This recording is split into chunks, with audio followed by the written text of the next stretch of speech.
A pleasant good morning to everyone, and welcome once again to another edition of the Carlos Brown Show. Heard exclusively right here on the Open Mic Broadcast Network and Spreaker.com. Today's guest menu looks like this. In hour number one, we have Coach Carnell Maynard, head football coach of Alabama A&M. He joins the Carlos Brown Show for the first time at about 10:20. We'll visit with him for about 10 minutes. He has agreed to come on, and he also has to conduct a practice for Alabama A&M. So we will be responsible with his time. He'll join me in hour number one. Then following Coach Maynard will be Coach Carlos James, head baseball coach of the University of Arkansas Pine Bluff. His team had a tough ball game in the Lone Star Baseball Classic last night. He will give us all the particulars of that ball game, his analysis, and then get you ready for game two in that series. Then in hour number two, usual guest, Coach Van Pettaway will join me. And then following Coach Van Pettaway, Brandon B.J. Jones of HBCU Game Day. So we got a full list, full guest menu here on today's Carlos Brown Show. Here's simply what's trending. Grambling State pauses their football activities, and there's been a lot of conversation about that. Social media, boy, it is interesting perspective. Some have said Grambling State is quitting. They said because of COVID protocols, some positive tests. We'll get your opinion on that. Alcorn State releases their 2021 football schedule, and after Southern University, there's no other schedule that I look at. Anything Alcorn, I'm looking at them. You know why. Do you want me to say why? Yes, Alcorn State 2021 football schedule. They will have to have the gas tanks full of fuel. And, of course, there will be a plane ride as well involved with Alcorn State. On a sad note, Laker iconic figure, basketball player, executive star Elgin Baylor, he passed away at the ripe age of 86. Thoughts and prayers go out to the Baylor family. Boy, he was the first, and this could be debatable, but he was pre-Dr. J. Those moves, he was smooth, finesse, had all of the moves, and a tremendous scorer and a tremendous player. He passed on. Then I saw this. Jawan Daniels of Prairie View A&M, should I say formally? He has entered the transfer portal. What's going on with that? That's simply what's trending on the Carlos Brown Show. Remember, if you feel like you should support the show, Cash App is set up, the Carlos Brown Show, across all social media platforms as well, the Carlos Brown Show. Dr. Prince, the producer of today's show, good morning to you, sir. Good morning. How you doing? I'm doing fine, but the question may be, you're doing pretty good. My phone messages, text messages, pretty much saying Dr. Prince had a interesting commentary. And the feedback that I got, I would say 98%. And I talked to maybe about 8 people. So we'll put that out as well. They agreed with the commentary as far as on your Friday's edition of the Mike Prince Show. Well, your thoughts, sir? I thank them and many, and I had to turn my ringer off yesterday, calls, and they were not negative calls for the most part. A lot of thank yous, a lot of even administrators reaching out saying thank you for saying what you said and how I said it. And some thought I went to the extreme in the comparison of domestic abuse. But see, we only think of domestic abuse in a physical form, but it's also a mental, psychological, and financial control. And part of the reasons why people stay in domestic situations because they feel like they have no other options. And so those were the comparisons and the parallels. It was nothing that was a tongue-in-cheek comparison.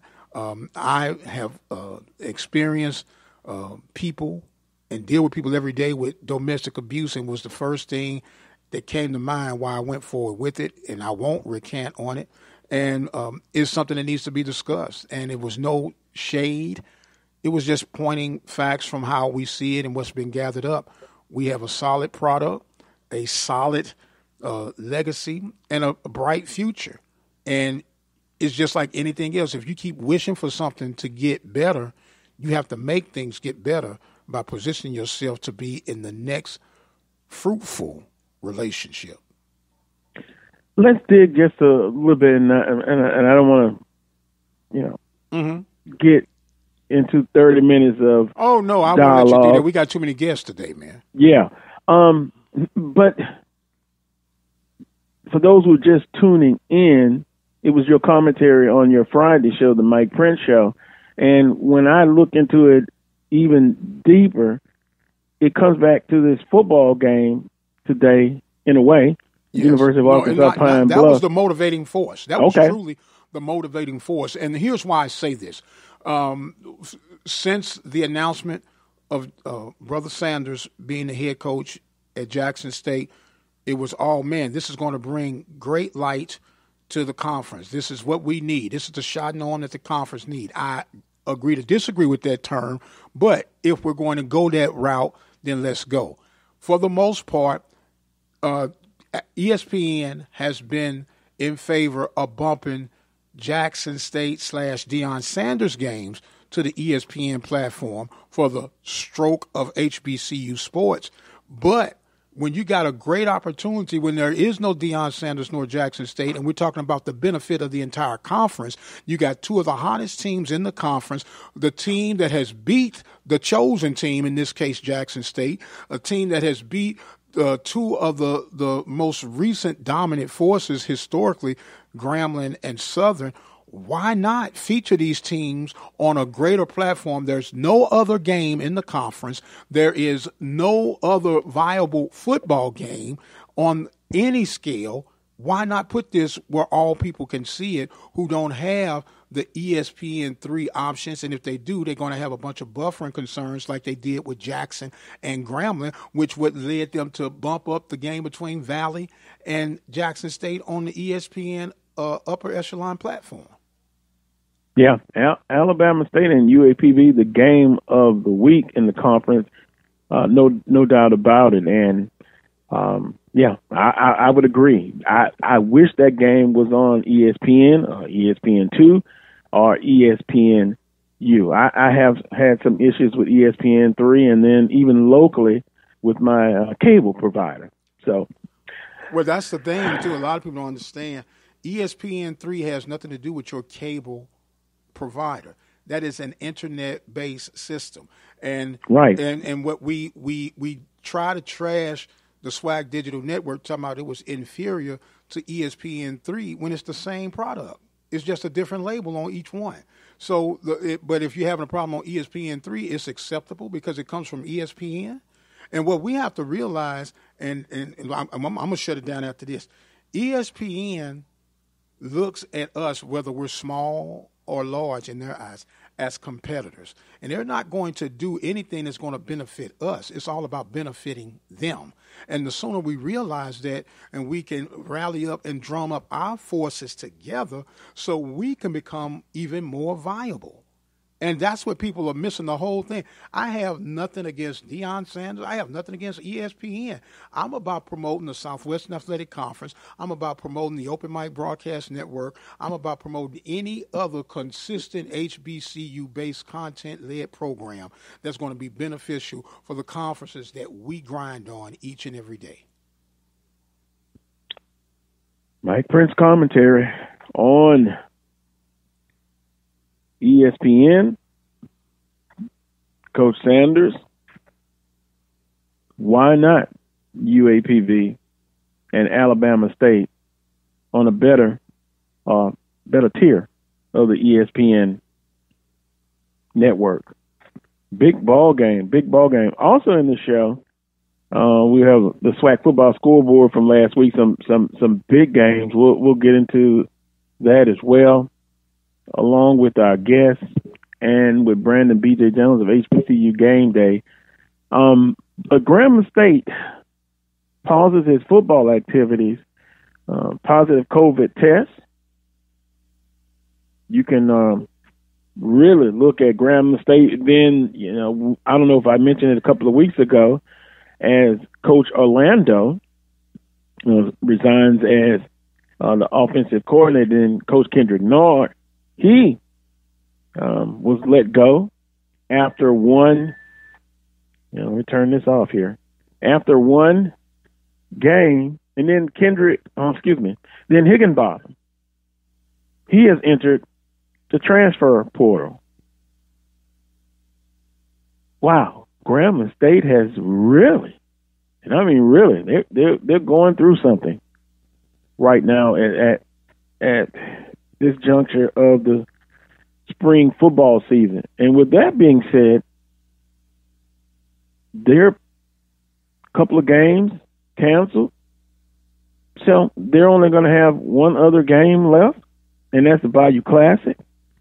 And when I tell you, people were texting me and were wondering about the Bayou Classic. As of now, it's going to go on, the spring version.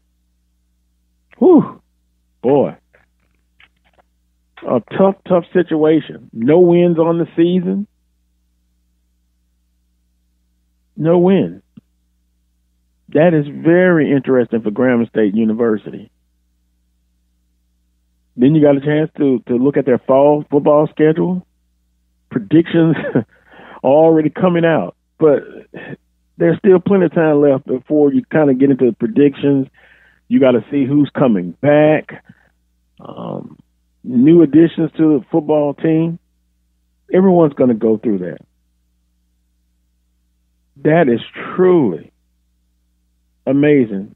I've often said it's the most talented team doesn't often win a championship. It's a program. It's a team that can overcome adversity. And Grambling State has a lot of adversity to overcome. What is up with Jawan Daniels, Dr. Prince? Prairie View A&M enters a transfer portal. Well, if you're asking me, he was yes, I'm asking you. What happened? Well, what happens is like anything. People want to test the waters. Henry also entered the portal, and you kind of, as I say, program spoiler alert. We'll have Coach Byron Smith on tomorrow night live to discuss that very issue, to kind of break some things down. And it's just the way the market is today. Kids get in, they feel like they've done some noteworthy things, and they want to see if they can have some love reciprocated on who would want their skills and services to come back. And let me put a side note. You could enter the portal, doesn't necessarily mean that you would leave, but you test the waters to see what's there, and you might decide you want to come back. Who knows? Beware of the eyes of the transfer portal. Mm-hmm. Everything that glitters isn't gold, and don't let the green grass fool you. Remember that song? Yeah, don't let the green grass fool you. Yeah, I know that. It may be greener on the other side, baby. Maybe. Well, oh, man. I was just wondering about that. And but you cannot. It's just the way of 21st century college athletics. It is what it is. Who knows why people enter the portal? Some are disgruntled. Some looking for a way to maybe help alter a personal situation they're dealing with. Others may just not be a fit for where they're currently residing, and they want to see what else is out there, what other options they have. So because a person enters the portal doesn't necessarily mean it's always because of bad reasons. It could have been something where the coach has said, you know what, let's enter the portal, and I'll do everything I can to help you get to a place that will better fit your situation and your need. And that could be the case. Yeah, perhaps. Perhaps. Perhaps. And perhaps not. Exactly. Scores from around the Southwestern Athletic Conference last week. A huge game. Alabama State over Jackson State, 35-28. Jackson State with their first loss of the season. And, boy, I'm going to tell you, Gray, the young quarterback at Alabama State, he has grown. He has really grown in between that Southern and Jackson State ball game. He is Mr. Nettles, he is a star in the making. It is going to be interesting to see his improvement in 2 or 3 years from now. I wonder what the conversation is going to be. But he has really made tremendous progress, and he plays beyond his years. Of course, he made some mistakes. Well, yeah. But for the most part, he's done an outstanding job. Arkansas Pine Bluff, they're the real deal in the spring season. Over Grambling State, 48-21. And then, of course, Southern University, all over Texas Southern, 51-23.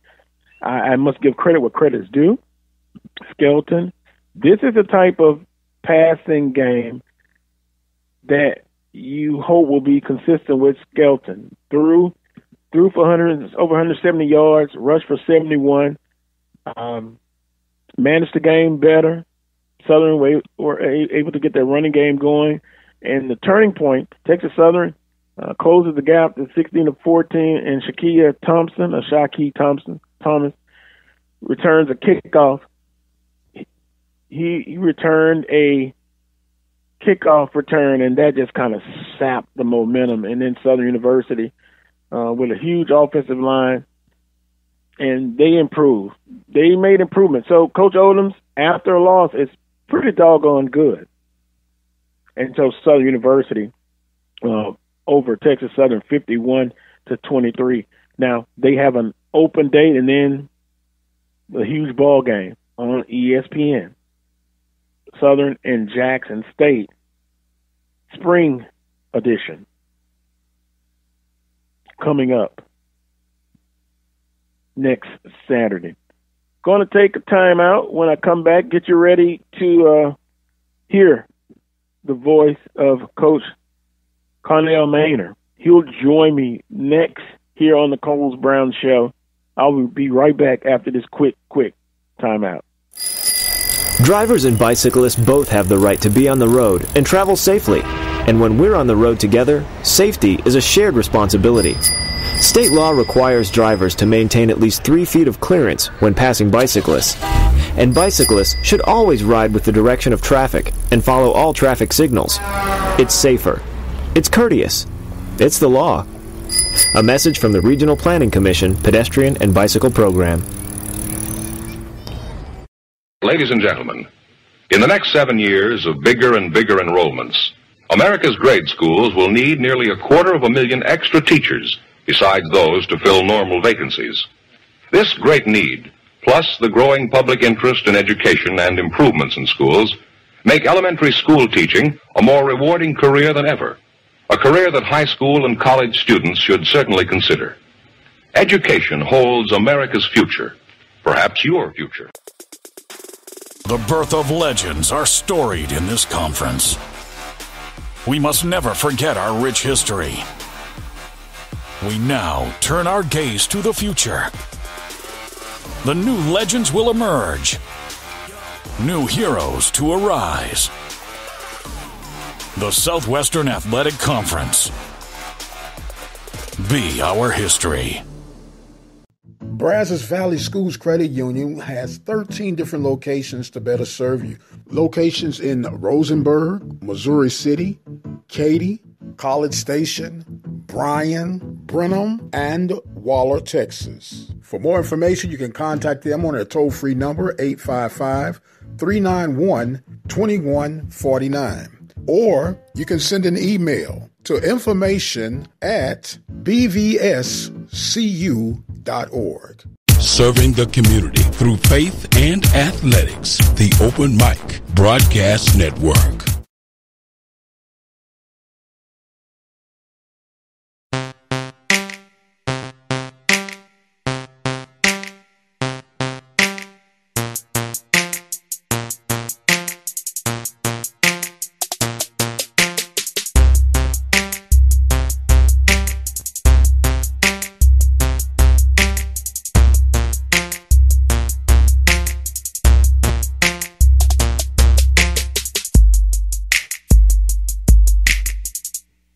welcome back to this week's edition of the Carlos Brown Show, heard exclusively right here on the Open Mic Broadcast Network and Spreaker.com. Going to visit for the first time with the head football coach at Alabama A&M, none other than Coach Carnell Maynard, who I think is maybe out on the practice field. But Coach Maynard, good morning to you. Good morning to you. How you doing? I'm doing fine, sir. Pleasure to have you on here on the Carlos Brown Show for the first time. Coach, how is the mental makeup of this football team, because another game postponed for Alabama A&M because of COVID-19? Well, it's tough. You know, these young men come to school to get an education to play football, and you know, you work all week for the games, and we've been working a lot of weeks and not been able to play games, and you know, they get postponed. You know, last week was Wednesday night at 6:00 before we found out. So that late, we thinking that they coming, we're gonna play, and then we get a call that they got a lot of cases. So, and it's disappointing, and it's hard to keep these guys fired up. So, you know, Thursday night we went over to the basketball gym and played some horse and shot around and try to get the guys' morale back up. And then yesterday we went to the bowling alley, bowled for a couple hours, played some video games. Just trying to do anything I can to keep these guys' morale up and keep them their spirits up. This is Carnell Maynard, head football coach of Alabama A&M. Of course, one game so far in the spring season, defeating South Carolina State. Coach, did you ever, though, believe that this would be happening right now with not playing that many games? Well, you always know it's a possibility. You just don't think that. It seems like every team, the COVID hit them when they got ready to play you, because we're the only team in the league that's only played one game. So it's just, it's just been a little string of bad luck, I guess. But it's always a possibility. It's always been there. We just hope that it wouldn't happen. So we got to keep our fingers crossed the rest of the way, and hopefully we can get these last 4 or 5 in. Well, and Coach Maynard, I had someone already to ask me about how does this affect your spring championship aspirations if you're not able to get any games in, not the fault of Alabama A&M. Should there be maybe an exception to maybe the 4 teams with the best record and kind of bypass the East and Western Division? What do you think about that? I don't know. I think what they're going to do, you have to ask the league. The league have rules in place. But I think they're going to do it like baseball, to where, like, as long as you play the teams on your side and beat the teams on your side, say like Jackson and State. I'm not sure, don't quote me on this, but I think if we beat those 2 teams, it don't matter if we play another game. If we play those 2 and beat those 2, so both of them on our side, and we beat both of them, I think we'll still be crown champs on this side. I could be wrong, but that's a question for the commissioner's office. But I think that's the process. Yeah, well, I think it was because of the discussion, and like I said, a listener, even before the show, just wanted to throw that out there because it is not a usual spring season or a usual season with COVID, and once again, you guys have really, been thrown the curve here with no fault of your own not playing games. Visiting with Coach Carnell Maynard, head football coach at Alabama A&M. So, Coach, going forward, what is the practice schedule? How do you prepare for your next game? Well, we had a regular practice going last week. We practiced Tuesday and Wednesday, and then we got the call Wednesday night. So we didn't practice Thursday morning. We didn't practice Friday morning. We're back out here today. As we speak, we're on the field now. And so we got to try to get something in. These guys got game. They're getting game action. And so it's a different game speed and practice speed. Right. And these other teams are getting game speed, and we're still at practice speed. So we come out here today, try to do a little something, and we'll go tomorrow's our regular Sunday schedule. Come in and lift and watch tape, and they'll be off Monday, and then we'll be right back on the regular schedule again Tuesday, Wednesday, Thursday, Friday. Interesting. And your fall schedule.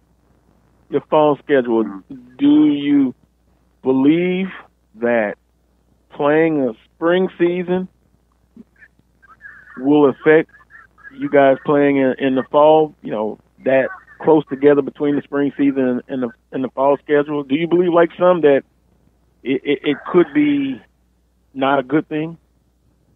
No, I don't believe that at all. Okay. Especially, we only playing 6 games. You know, we play 6 games. You got 10 or 11 scheduled in the fall. You know, that's 16, 17 games. LCS programs that go to the playoffs play 15 games every year. So we playing one more game to them, and we got a 4-month break. Mm-hmm. Come on. This is a 17, 18, 19 years old in their prime, and, you know, people worried about that. Look, when I was in school, yeah, the first week we had 21 practice. We had 3 a day the first week. We had 21 practice. And then the next 2 weeks we did 2 a day. And then when school started, we went to single days. So when I was in school, we practiced 50 times before we played a game. 50 times, okay? Now, NCAA say you can only practice 25 days. You can only come in 29 days before your first game. You can only practice 25 times. And you can't even hit full about half of those or a third of those. Yeah. So, yeah. Come on, man. This America is soft, okay? America is soft. There's no problem with playing in spring and in fall, okay? And Coach, I remember. Tell them that the kids play tennis or ping pong or something.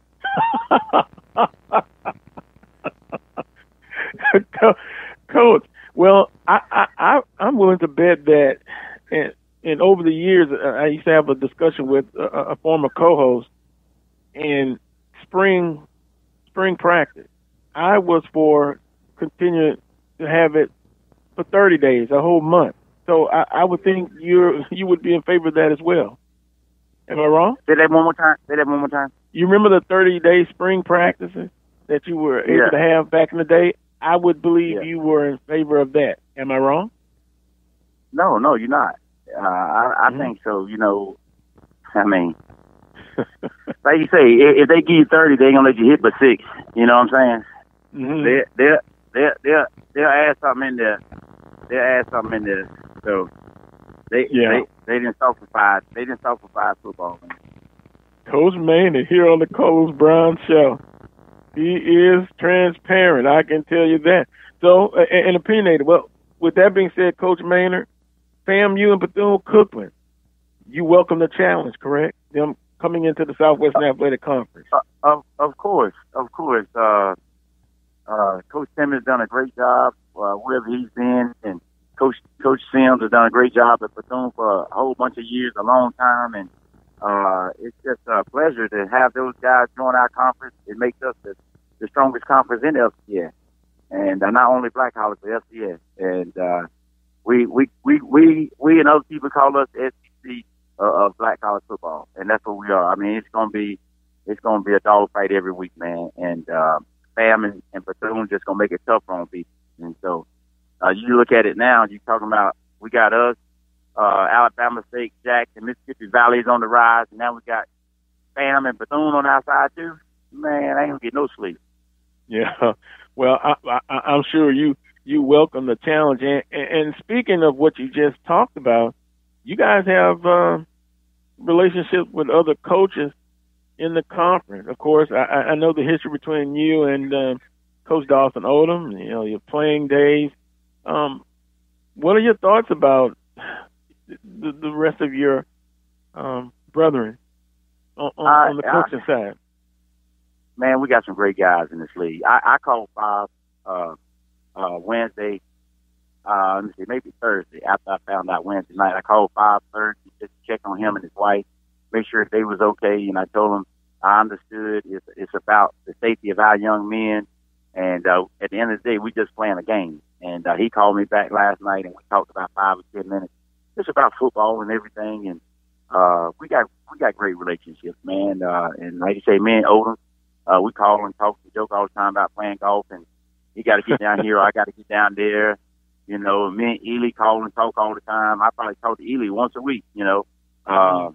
So it's just it's a brotherhood. It really is a brotherhood. I called Coach Simmons when his son got shot, and checked on him to make sure he was all right, make sure his son was all right. And so that's just who I am and what I do. I don't know how many other people call him or checked on him, but I know I did, and I think that's important. To let those guys know it ain't just about football. It's about us. It's about relationships. It's about our players. It's about making these guys better fathers, leaders, role models when they lead this university, because football ain't gonna last forever. Yeah, and looking at your background, of course, a former quarterback, coaching at different universities, and you have a young man on your team, Akil Glass, and just the way offensively your philosophy, Coach, you have a lot of admirers, not only just in Huntsville, but elsewhere through the Southwestern Athletic Conference. But talk about Mr. Glass and what he's meant to your program. And by the way, congratulations also on signing a couple more stars at quarterback. Yeah, I appreciate it. Glass is a hard worker, and that's what it's all about. When we got here, Glass had 4 touchdown passes and 12 interceptions his first year. So, we had to get with him at work and see what his weaknesses was, see what his strengths was, see what the plays he threw the interceptions was, see what the plays threw his touchdowns on. And keep it simple. You play the people's strengths and stay away from their weaknesses. For us, we played our strengths and defensive weaknesses. And then, we just got to teach him the system, and he got it. He turned it around his sophomore year. And then, of course, last year, he got even better, and we're expecting bigger things this year. So, because he is in year 3 now in the system, and he really understands exactly what we're trying to do, what we're looking at every single play, who we're reading, and what side of the field we're going to first. And that's the difference. The separation is in the preparation, and Glass is prepared every week. And once you're prepared, the game slows down, and the game is slowed down for him. Well, I can say this, Coach Maynard. Seeing Alabama, A&M, Mr. Glass, and others, but the 2 previous years, it's all I can say. got out of there with a win, but when I tell you, very well could have been the other way as far as Alabama A&M victory, and you guys have really done an outstanding job. In the fall, last question, I appreciate your time. In the fall, what will it take for Alabama A&M to make that next step? They're right there to get a divisional title. Maybe if everybody show up and play. In the fall? No. I understand. Seriously. We're right there. If you look at, like you said, last year, we was a couple plays away last year. The Southern game, we had to lead with 4 minutes left, and they went down and scored. And, you take your hats off to it. They made the plays when they had to, when we didn't. The Alcorn game, we caught the ball in the back of the end zone with no time left to win the game, but my receiver stepped out before he did that. If he don't do that, we're playing in the SWAC championship game. So we're right there. It don't take much. It takes us to clean up the little things and just play a little bit harder. Okay, so we're right there. We're right there. We're one player away, adding people every day. And now our guys expect to be there. They expect to win games. They expect to play for championships, and that's the biggest difference. When I got here, they didn't expect that. They didn't expect to beat Southern, Grambling, Alcorn, play for a championship. But now they do, and that's the difference.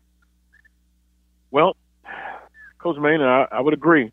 Alabama A&M will be heard from, and I'm going to say 2021 fall and also the spring season.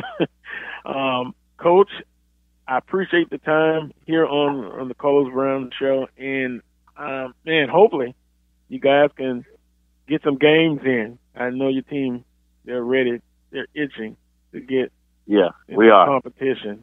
But yes, have a great practice, have a great rest of your weekend, and we'll talk again real soon. All right, thanks, sir. All right, thank you. Coach Maynard, head football coach of Alabama A&M. my first time visiting with him, and he's a straight shooter. And I find most coaches that I've talked to here on the show, they've been that way. There are some that also they're a little hesitant, on talking with you. But for the most part, Coach Maynard, he's the real deal. He's the real deal. And the Alabama and the football teams, I agree. They're right there. They are right there. A play here or there,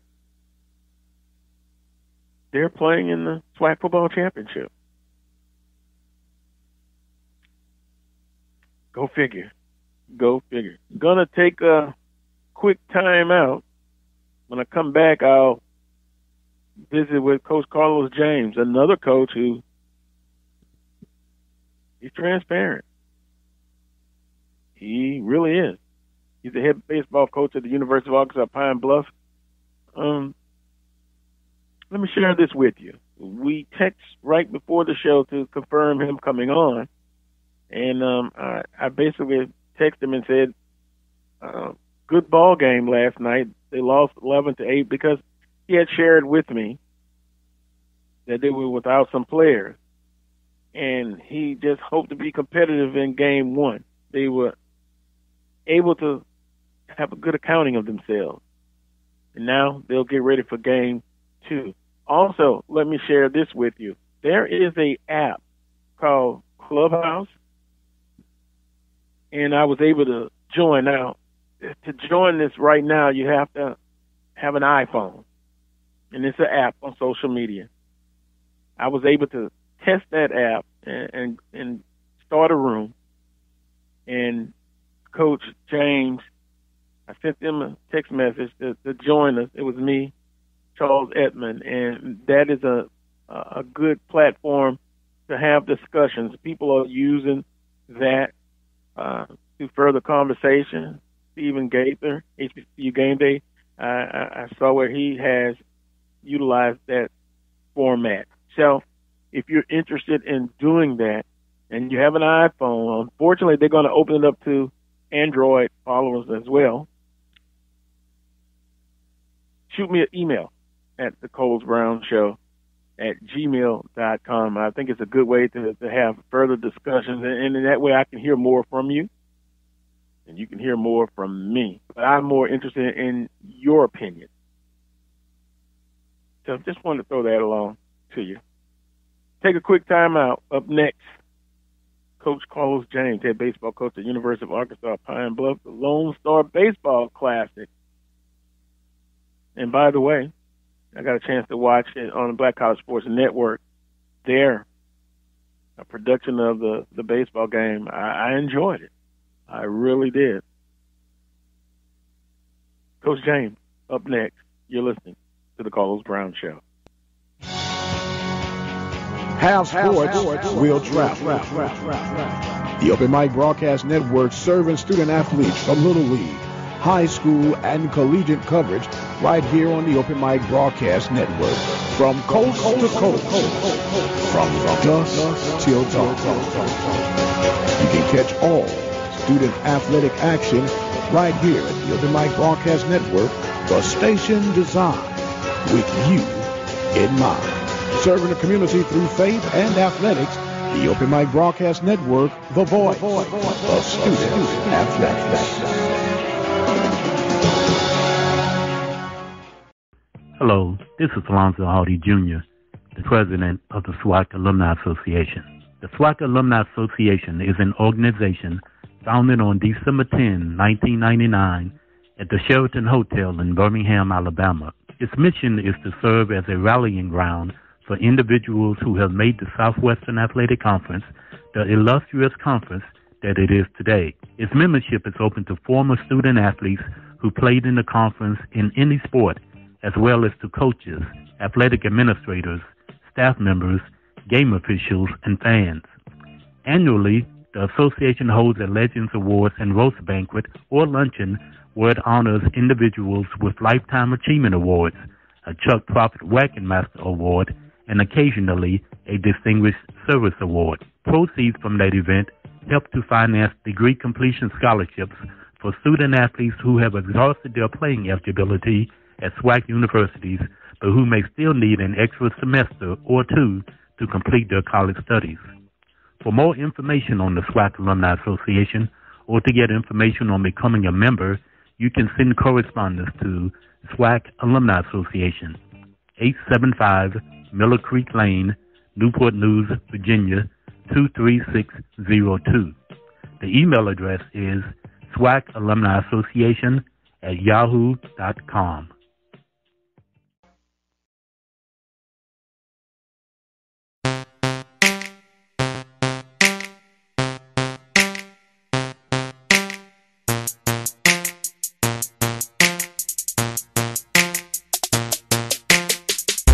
Welcome back to this week's edition of the Coles Brown Show, heard exclusively right here on the Open Mic Broadcast Network and Spreaker.com. Second guest of today's show, another guy that's transparent, outspoken, original. Where have I heard that before? Coach Carlos James, head baseball coach of the University of Arkansas Pine Bluff. Coach James, how are you doing, sir? Hey, I'm good. I can't complain, man. The good Lord got me on this side of the dirt, so, hey, we good. Yeah, the upside of the dirt. Yeah. It's always good, if I can put it that way. But speaking of dirt, that old baseball dirt, and I must say, the game last night, because I kind of shared with everybody before you came on that your team, not that you will make excuses, is not at 100%, but you guys battled, and I sent you a text message before the show saying good game, and you said you were proud of your team. You dropped the 11-8 decision to Southern University in the Lone Star Baseball Classic. Coach, just kind of give your thoughts on the game last night. Well, again, like I expressed to you earlier, I was proud of my young Lions, man. Yeah. And the thing is, people have been saying that, but I never realized how many freshmen and sophomores that we play on the field at one particular time, and even with the pitchers coming in and out. And I'm like, because I was thinking COVID, but I was like, these kids are really true freshmen, and true sophomores that we're playing. And the thing that I'm most proud about those guys is, like, I thought we were ready to play coming out of spring, but then in Pine Bluff, we got 22 inches of snow. For 12 days, we didn't do anything. And then on day 13, we was playing number 16 Tennessee, and they got shelled. And you could see it in their eyes for about 2 weeks. It was like, oh, my God, what did I got myself into? But as God would have it, unfortunately, Alabama A&M had to cancel on us, so we had a week to practice again. And then unfortunately, we had the weekend with Prairie View cut short, so we had another week to practice. And you can tell that those weeks of just doing fundamental things again has gotten them their confidence back. So I was proud to see them last night, even though we lost 11-8 and probably left. I know we left at least 12 runners on base, but they played a clean ball game last night. Like normally we would have a lot of errors and hit batters and walks, but last night was a clean game, and we got beat by a better Southern team. So I was proud of them for that, and I'm looking forward to the day because I really believe my guys going to pull off a win today. Yeah, interesting, because if I could, Coach, could I say, or could someone say, looking at that Texas Southern series, you took 2 or 3, if you look back and after the season is over, would that be one defining moment, the Texas Southern going in there and taking that series, because they're usually very tough. They're always a tough ball team, especially at home. When they get to McGregor Park, they can do some damage to you, and like they did to us the first day. I mean, they 11-1. I think it was an 8-inning and 7-inning game. After we had already lost, we hadn't won a game all year, so we had lost like 7 in a row, 8 in a row. And then my kids the kids responded. The next day we run ruled them. I looked up, it was 14-0. Wow. And then the second game we jumped out 12-0. and then we showed our youth and inexperience by giving them 9 in the 5th, but they came back. We held them off the rest of the way. We outscored them 4-1 the rest of the way and won at 14-10. And like I said, it's a tough place to win. I've been in the league for now 11. This is my 11th year, and going to Texas Southern, I can tell you, even when we were good, I think we only won there twice. In a weekend series. So that says a lot for this group, and I think the same way with today. We're playing against Southern. My young guys were upset last night that they lost. So that gonna bode well for us down the stretch, and I really believe that they got a chance to win today. Pittsburgh Coach Carlos James, head baseball coach at the University of Arkansas, Pine Bluff. Coach set it up for today. Your pitching matchup. And if you can, I know the objective is to win. Yeah. Game plan, or is that asking too much to offer the game plan? It's baseball. Baseball is checkers. Most of the time, you only have one move here or there. You may get some chess moves every now and then, but most of the time it's just checkers. So, like today, we'll start Brandon Little. Usually, those guys usually start on Friday. So you have Brandon Little, then we have a little trio that we run with on Fridays. Not Fridays. Actually, it's on Saturdays. I'm getting my thing mixed up. But what happened was we had to push back to Saturday this week because of, the COVID tracing our number one and our shortstop and probably 3 other bullpen guys on the back end. They had to be held out until today, So okay. We'll get those guys back tonight. It'll be good to have Jar Parker back in at shortstop, which calms that young group, because he's on the field with a bunch of freshmen, but they calm when he's out there. So that's going to be good for us. We got our number one back, which this week he's going to go Sunday. He'll go tomorrow. But that trio, Brandon Little, Bryce Resch, and a kid named Rocky King, we usually throw them on Saturday. Well, we'll throw them today. So we're looking forward to seeing how they match up against Southern. I think they're going to do well because they throw the breaking ball very well, and they can spot the fastball. And against Southern, you got to be able to throw a breaking ball for a strike. So I'm excited about seeing them guys get out today and compete. And, oftentimes we look at coaching matchups, and in baseball, I'm sure some look at that as well. But you're familiar with Coach Crenshaw, the interim head baseball coach, of course, at Southern University. What did you see as far as what he was doing last night games? This wasn't your first time interacting with him, correct? Actually, it is. Okay. I had a chance to actually pick him up from the hotel. We went to the luncheon to kick off this classic yesterday and just started having some conversation with him. I've always knew of Coach Crenshaw, but to finally meet him and talk to him, he's a great guy. I mean, he was the coach at Jackson for a long time as a pitching guy.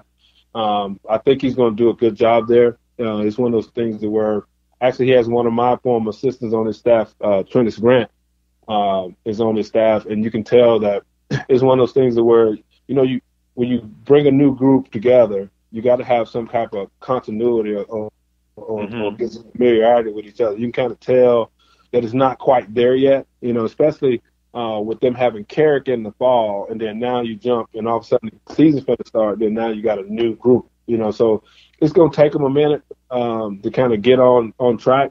But one thing they have is the veteran presence on the field. They got a lot of guys that came back from last year's team, and you can tell that group has started to carry them again. So I think they're going to be fine. My thing is to kind of jump on them the next 2 days, to kind of leave something in their mind for when we go down to Southern. So yeah, Southern is Southern, and they're going to be good. And Coach Crenshaw is going to do a great job with them. Coach, do you believe that you will see overall as you get further into the baseball season, because of COVID, maybe the lack of, some fall ball practice, will you start seeing kind of better, everyone will hit their groove in a couple more games? Yeah. Yeah, that's the scary part. And if you look at the West standings, it's sort of like the SEC West of football. Everybody's beating up on each other right now. You got Jackson in the East; they just kind of running away with it. But in the West, everybody is trying to find their footing, and you can tell each team is like right there. And it's gonna, whichever team catches stride first, they're gonna get hot down the stretch and probably run through the SWAC tournament. I'm just telling you now, it's probably gonna come from the West this year. Even though Jackson dominated, we played Jackson. Gremlins played Jackson. Jackson is the Yankees right now, but they're a veteran team. When you're talking about COVID with Jackson, you got a bunch of COVID juniors and seniors. And that's the difference in the way they played in the East versus the guys in the West. So I look forward to. It's going to be some tough games those last couple of weeks of conference. I think it's going to be to the point to where you can either make the tournament or finish in first, if that makes sense. Yeah, it makes sense. And a listener, Edwin, he's in Dallas, he said, I was surprised to see how young both teams are. A bunch of freshmen and sophomores. He's talking about Southern and Arkansas Pine Bluff. Yeah. And when I was talking about Southern's veteran presence, they won a championship. And that's the one advantage they have over the veterans that we do have, that we put in the game. Their guys have won before. So it's easier for you to show somebody the ropes and then to listen to you when you've won just as recently as Southern has. Point well taken. I'm visiting with Coach Carlos James, head baseball coach at the University of Arkansas Pine Bluff. Tournament. Yes. Jackson. I was told by a good source that basically I don't know if you've had the meeting already. I knew it was coming. Yeah, or the thank you. Or the meeting's coming that they're going to have a kind of maybe a walkthrough to see if Jackson is still going to host the tournament. Can you confirm or deny that, sir? You led me into that one early. I see that. I see what happened. Y'all kept saying, he tell the truth. He go tell it like it is. So, yeah, you led me into that. But, it's one of those deals where I was able to go over to Smith Wills the weekend we played Jackson and tour the facility. And just from a standpoint of student-athlete welfare, and giving our kids the best place to showcase, and play for a championship. That's not the place right now, as of today, as we speak. And it's going to be nearly impossible to be able to get that place to a point to where it should host a championship series as, like the SWAC tournament. So there are discussions about it. We will have a conference call next week concerning it. We do have a few coaches going over from that area on Monday to tour the facility as well. When I was there, I took pictures and sent video, to the conference office and to the coaches in our Zoom. So everybody's kind of aware, but they just want to kind of put eyes and see exactly what I see because, one person can't make a decision. Right. And again, everybody on here knows I've been on your show. I'm a fan of a fan of Dr. McClellan, and I know he and his staff is going to do the right thing, because once I sent it to them, they immediately jumped on it and started, trying to find a solution, but we don't get me wrong, we are giving Smith Wills a chance to, still host it, but at the end of the day, time, I think, is going to get them. Time and resource is going to be the deciding factor. And as well as I do, it's more about the student athlete experience, especially in the SWAC, because we don't get automatic bids. Right. And the way the financial structure of baseball is in our conference, there's only a few teams that's at the top. So having a tournament where the teams that are at that lower tier in the SWAC, that's their NCAA regional. So we got to put on an event that's suitable for those kids as well. Well, my mind is wondering now. Backup plans. Yeah. What does Coach James, if we put you on the spot, what are some alternatives? What some cities? Well, there's this morning I had a sit down with some people discussing some minor league venues that we could possibly use in the Mississippi area, even here in Frisco, that may come available for that period of time between the 19th and the 23rd of May that we can SWAC tournament in. That's one thing that we kind of already started looking at because, without having Grambling and Prairie View here, we still had a really good crowd yesterday here. It's a strong alumni base for a lot of schools here, especially Prairie View, Grambling, UAPB. We have a strong alumni presence here, and so is Southern. So that's just 4 schools. So you think about you add 4 other schools in addition to you got TSU, which is not that far from here. Who else you have? And then you got the Alabama schools in Jackson. You probably got a whole bunch of Jackson State alumni in the area. So this wouldn't be a bad area either. The hotels is good. You can move around. It's not as expensive. Then I think Biloxi will be a place that we'll look at as well. And then for anything else, I have to wait to see what Dr. McClellan and everybody else comes up with. But and worst come to worst, to me, compared to, we got some nice facilities just, within the conference, that we can host a tournament at least for a year until we can figure out, what's going forward. Because we thought Jackson would be a permanent place, and we never know. The guy may be able to, after this year, get Smith Wills up to par, and they can host tournaments. But hopefully it will go to a minor league venue somewhere here or Biloxi where fans can get there, and then it's to be a destination spot too, where you can just watch some baseball, but you can also, there's some things you can do vacation wise with your kids and your family.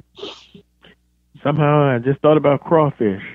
Although I don't eat crawfish, Baton Rouge, they've had some good tournaments there, but I think, well, I can tell you this, some of the coaches probably would not like it in Baton Rouge. Well, I'm gonna tell you this: it's not necessarily that.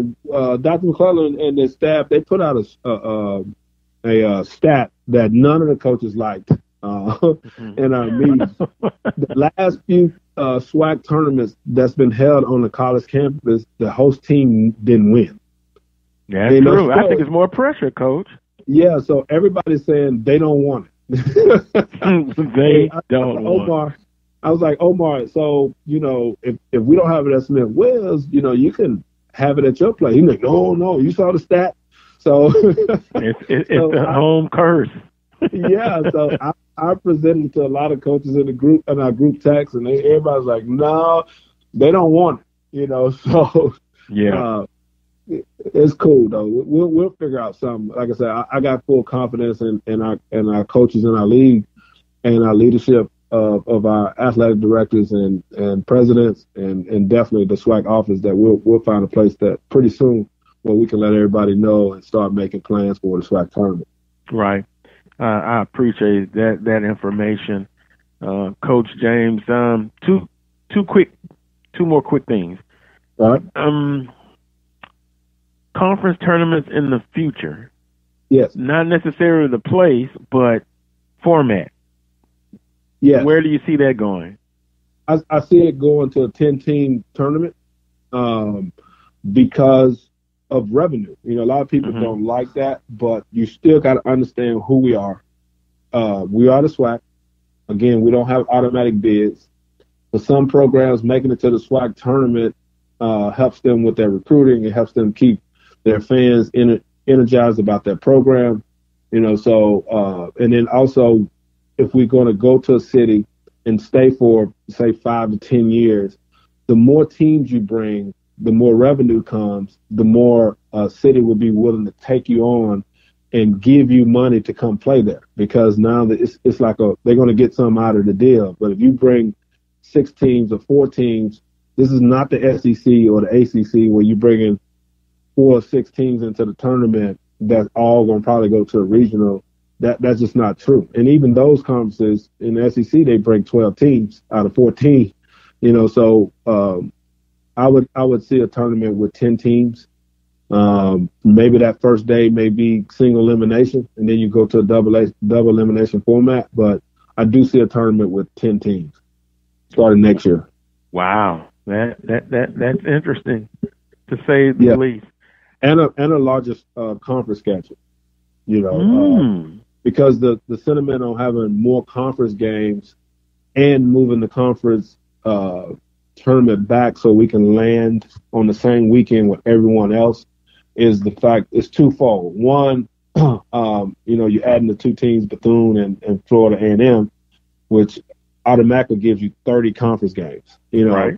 And then the other sentiment is just for raising the league's profile. And when I say raising the league's profile, you're talking about having more teams in your conference with winning records. You know, traditionally in the SWAC, we've played more non-conference games on our schedule than we have conference games. And due to the financial constraints and the facilities, most coaches, even when you win the SWAC tournament championship or the SWAC regular season division championship, you finish with a losing record. And then, so at that point, everybody looks at the SWAC like, well, they're not that good because, you know, just like even the years we were good, at our best, we was 22 or 24 and 28 or 24 and 31, but we won the division. You know, we went 17-7 or 16-6.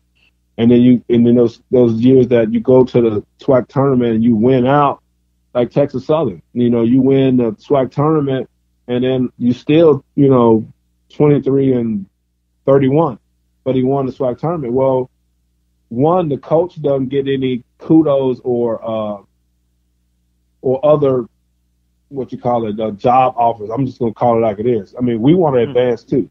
And then also, if we're winning, we got winning records, then we can press our schools will be more apt to put more into baseball when they go, oh, we're having a winning record every year. So if you play more conference games than you play non-conference games and you win your conference, 9 times out of 10, now you're going to start getting teams with 30-24 or 32-19. You know, now you raise the profile of the entire league because now you got 12 schools and 8 of those schools got winning records. Then now the presidents and ADs go, whoa, we can make some money out of this, you know? Yeah. And you'll start to get more scholarships into it. And even the fans and alumni go, well, shoot, every year we going 34-13, 34-21, you know? So let's put some money in the scholarships and see how good can we get, you know? So that's my sentiment on that. Yeah. Well, Coach, it's going to be interesting to see how this all plays out, and I would agree. And it's been a discussion for years. Baseball is a sport where you can see the conference do better outside conference play, and out of the big three, baseball, basketball, and football, baseball has an excellent chance to because have a step up. Contrary to popular belief, is baseball and then what you're seeing with like A&T and track, like track can do it as well. Yeah, you know, and especially I guess I'm gonna be a homer to Mike, but look at Prairie View's track facility. If you went all in on track at Prairie View, like you could be the A&T of the SWAC and maybe win a national championship in some events because you have the facility. You just need the funds and the resources behind it. The resources to make it what it is. You know, and the same thing in baseball. But unfortunately, to be honest, and I know a lot of people in the SWAC, they hate when I say this, but, you know, football and basketball, you still can't play for a national championship. You know, but you can. I mean, basketball you can, but what are the odds? Because that's a sport to where your physicality and how deep you are talent-wise, that's going to take a toll on a program no matter what. You know, especially a HBCU program. You know, as good as Jackson State is going to be, at the end of the day, they can only win a SWAC title, and it probably won't be a Celebration Bowl anymore because the MEAC is going away. So at that point, why not, you know, Jackson State baseball, you know, be in the top 25? And I think that's going to happen anyway because of Deion factor. I really do. I think more kids are going to go to Jackson and play baseball, and they're going to become a monster. You know, just like Southern was about to become a monster with Kerrick Jackson.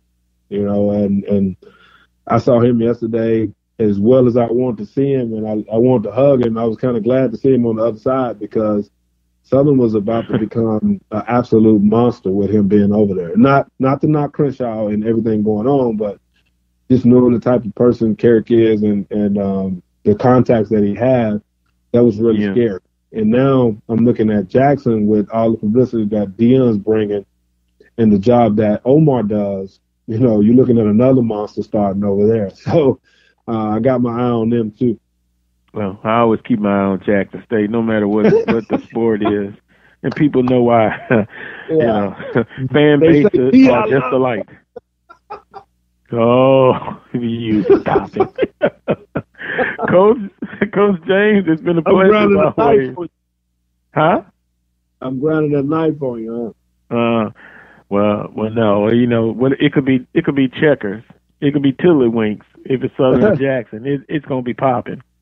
Well, I tell y'all what, in football, everybody got to see us. I'm telling y'all now. I know our coaches wouldn't say that out loud, but since I coach another sport, I'm gonna tell y'all right now. This spring and in the fall, you got to see Pine Bluff. I'm telling you right now, the championship coming through Pine Bluff.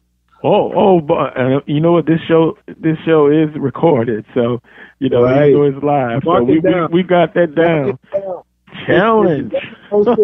It's 11:06, and I'm talking to Carlos Brown and Mike Prince on here somewhere.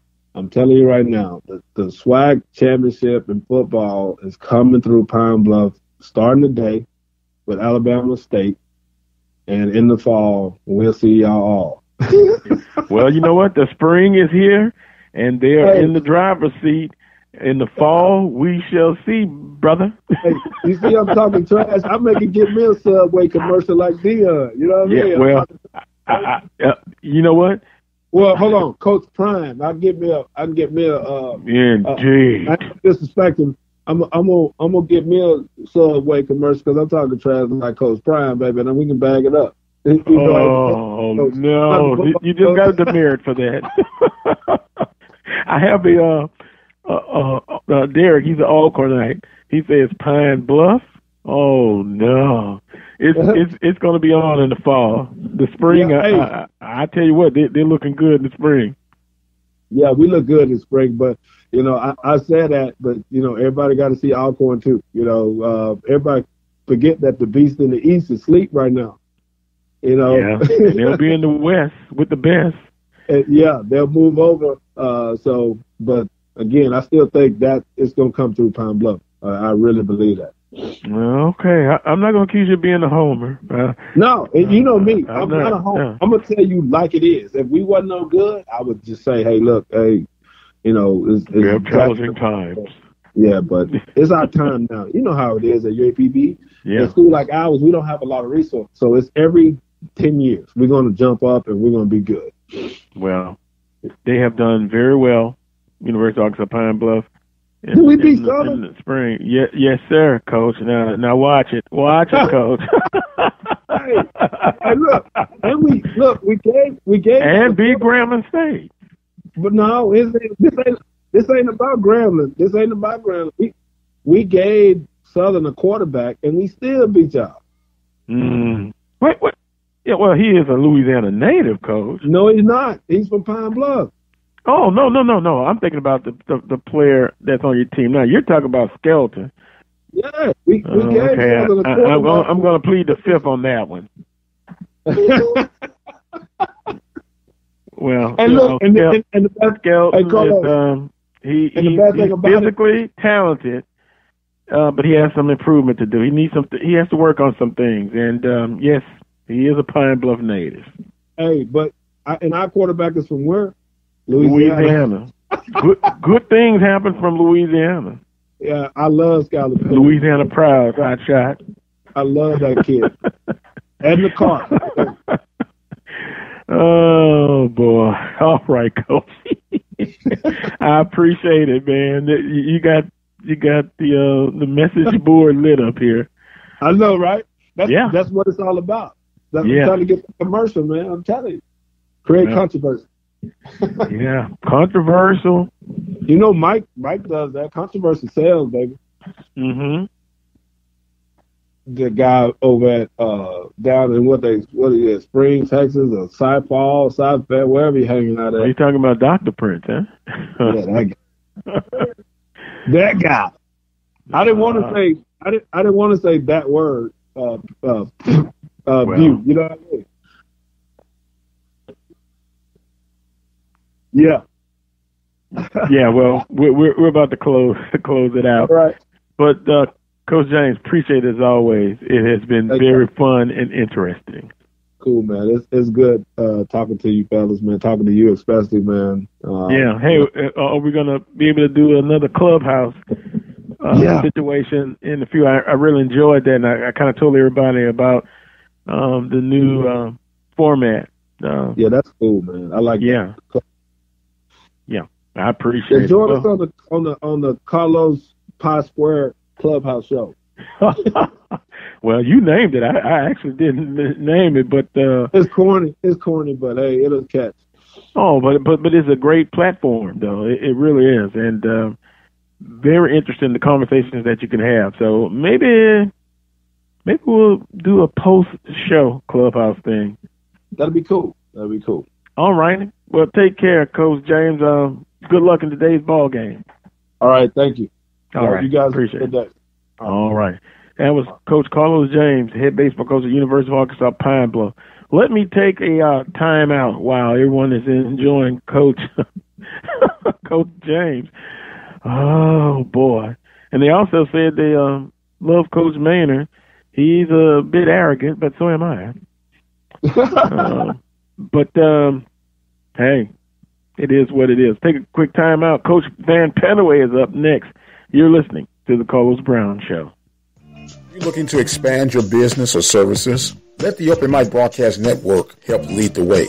With our customized campaigns, we are definitely able to reach your target audience. For more information, dial 832-213-8824. The Open Mic Broadcast Network, serving the community through faith and athletics. The voice of student athletics. Chris, can you put the video game controller down for a second? I can talk and play. Oh, I'm totally annihilating this punk kid in Nebraska. I just feel like you're not acting like a grown-up in our relationship. Him too. Well, you still ride your skateboard to work, there's the comic book collection, the race car bed. Look, I'm young at heart, but I put money into my 401k every paycheck. I picked up a few savings tips at feedthepig.org. I have control over my financial life now, and that feels pretty grown up. Put away a few bucks, feel like $1 million.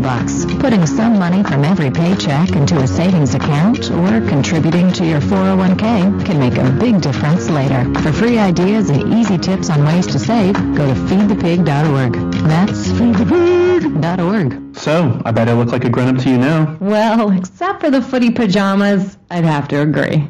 This message brought to you by the American Institute of Certified Public Accountants and the Ad Council. Broadcasters come into our lives on radio and TV, bringing us information and entertainment. Broadcasters are there for us, but who is there for them when they fall on hard times? The Broadcasters Foundation of America provides financial assistance to broadcasters in acute need due to a critical illness, accident, or other serious misfortune. If you know of a broadcaster on the air or behind the scenes who may need our help, please share our message. Visit broadcastersfoundation.org.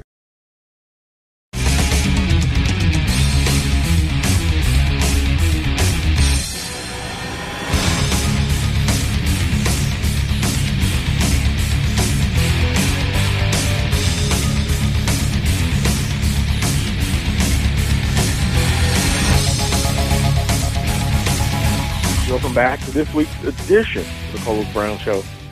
Heard exclusively right here on the Open Mic Broadcast Network and Spreaker.com. I want to thank Coach Carnell Maynard for being a guest here on the Carlos Brown Show, followed by Coach Carlos James, head baseball coach at University of Arkansas Pine Bluff, and now the Carlos Brown Show's basketball analyst, the coach himself, Coach Van Petaway.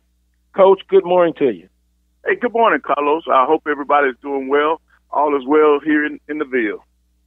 That is great because I know you guys, when I say you guys, the Huntsville, Birmingham area had some turbulent weather. Right. Well, it missed Huntsville. It got more of Birmingham and Coleman and that area. So favor was on us. We did not get it. We were prepared for it, but we didn't get it. So our thoughts and prayers go out to the people who were affected by it because there are at least 6 deaths as of this morning from it. And our thoughts and prayers are with those families. Yes, sir. Well said. You know, that spring weather often brings turbulent weather. You know, cold fronts mixed with humid, warm weather, and it's never good. But, right. And then, see, I guess spring 2021 is just completely different, and it's completely different because of the COVID. Yeah. Because you got all these sports, particularly in FCS, playing in the spring. You know, you got football going on, volleyball championships, bowling championships. You got everything, all the sports going on in spring. And then I heard you say that you all interviewed our head coach, Coach Cornell Maynard. It should have been a joy and a breeze because I've had an opportunity to talk with him and interview him, and he's a great guy. And he tells it like it is, man. I like talking to him or listening to him on an interview because he doesn't hold back. He doesn't sugarcoat it, man, and I really like it. And I think that's why his TV show is taking off, too, because when he's on there, he's going to always have something funny to say, and he's a good guy, man. I think they hit a home run when they brought Coach Manning in for our football program. Yeah, I think, to be honest with you, and I agree with what you're saying wholeheartedly, and I think his name will always come up when there are openings in FCS football. That's just me, Coach. I agree because he's a great communicator, man. The kids love him, and when you look at his track record, you know, when he was at Winston-Salem and all, he's won everywhere he's been. So I think he'll always be a prime candidate. I just hope that we do what we can at Alabama A&M to make sure that he remains a Bulldog. Yeah, you know, fans often send me their short list in case something happens. I'll put it that way. And his name always appears on several lists that I've seen. And this is something fans do. You always got to be one step ahead. You never know. Right. Well, see, he's a great guy, man. I mean, even you know, when he first got there, man, you know, I still participated in everything. Every game that I went to, he was there. I'm not talking about football. The other sports. If I go to a softball game or a baseball game, you look up, here's Coach Maynard. You go to a volleyball game, you look up, here's Coach Maynard. So he's a team player, man. That aspect and him just getting involved in the community, that reminds me of a lot of me. That's what I used to do. And that was the fun part about it, by getting out there, seeing people, meeting people, seeing the students. So when the students come out and they see the head football coach or the head basketball coach sit at their game, man, that does something for those kids. And so you know what they're going to do? In turn, they're going to make sure that they come to your game. And I think that's what he has done since he's been there. And that's the thing that I used to always do. I went to every sport. Whatever sport we had, there was a home contest, and I was available. I was there because I think we have to support each other. To me, that was the old Alabama A&M. That's why we were always called the family on the hill, because we rooted for each other. We supported each other as coaches. It didn't matter what sport you coach. You still go and support the other people. The only place I always had a hard time was when that golf team played. Now, but that was rough, you know, because I'm not a great golfer, and you know, it's hard to sit and wait around on golf. But our bowling people would tell you, I was voted their number one fan because I would show up anywhere. I shocked them. They were down your way, Carlos, Southern. They were playing in Baton Rouge. I was there because I had my team there. But our bowling team was playing Southern, and I was there. There. That's called being a team player. Yep. Yeah. And speaking of teams, I got a chance to watch Jackson State, and everybody knows how I feel about Jackson State in sports. But I was rooting with my soursop juice and my popcorn, cheering Jackson State on. It didn't work out, and boy, you know, going up against Baylor, you knew it was going to be a tall order. Coach, is the parity? Is there a bigger gap in the women's game than in the men's game? Because that was a big loss. I think programs like Baylor they get the cream of the crop in terms of the top women at their position. That's the difference. See, Jackson State, where they got a couple of top players at a position, every position that Baylor puts on the floor, they've got one of the top players. And in terms of, and my problem is the size. They've got bigger players at every position than the schools in our league. And that's the difference. They got more of them, so there is going to be a larger gap. Yeah. But, Coach, it still was a very good season for Jackson State women. Oh, yeah. They were able to win the tournament. They were consistently the best women's basketball team in the conference. They've got a tremendous on paper class coming in, returning players. Ms. Williams returning back, so they're still going to be tough to overcome. And then if she can retain some of those players, let's say her seniors, we all know that they have the option of coming back. If she can keep some of those seniors along with the new class she's got coming in, you can expect the women, Jackson State women, to be right back up there.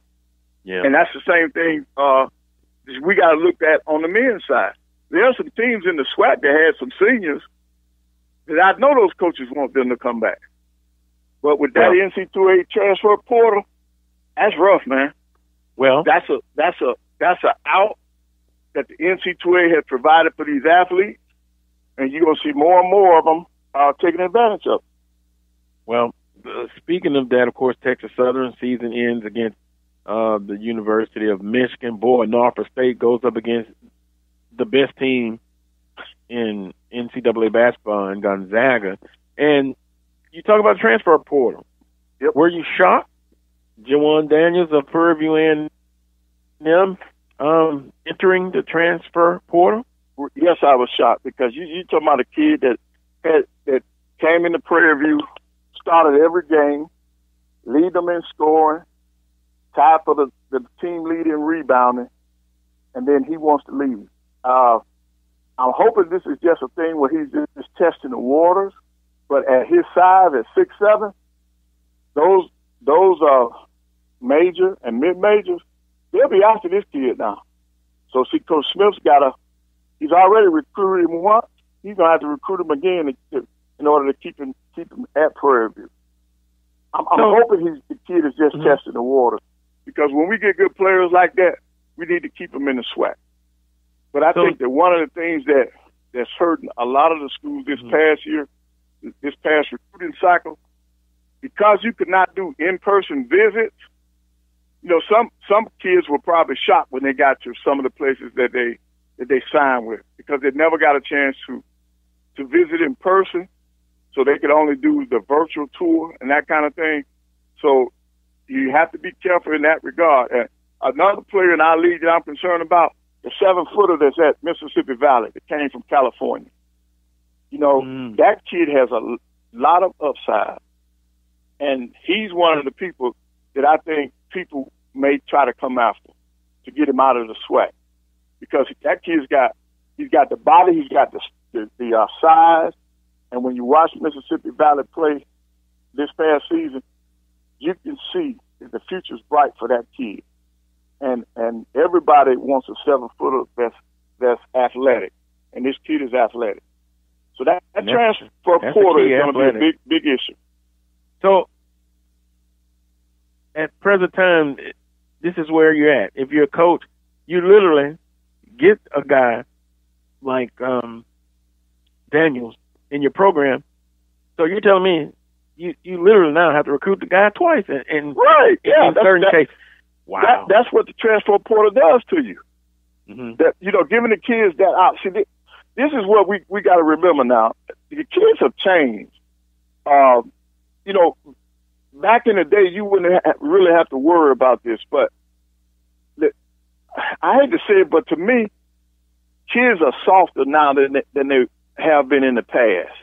So as a coach, you got to really, really, really be gentle with these people. Now, and you take a contact sport like football, and you talking about being gentle with a kid, you don't want that to transfer to the field. And as a basketball coach, I don't want a player that needs to be gentle. I want a player that's going to get out there and kick somebody's butt. That's what you're looking for. And so the transfer portal gives a kid a easy out. And I'm not in favor of that, because the other thing is a kid transferring within the league. I know right now Oklahoma has a problem with their quarterback transferring because he wants to transfer in the league. I went through the same thing. I had my starting point guard to leave me and go to Prairie View. And I didn't think it was right. I thought that he should have had to sit out 2 years. Yeah, and even I was talking to Charles Edmond.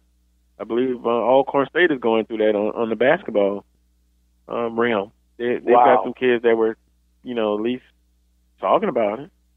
And I asked him why. He said what he heard was playing time. Right.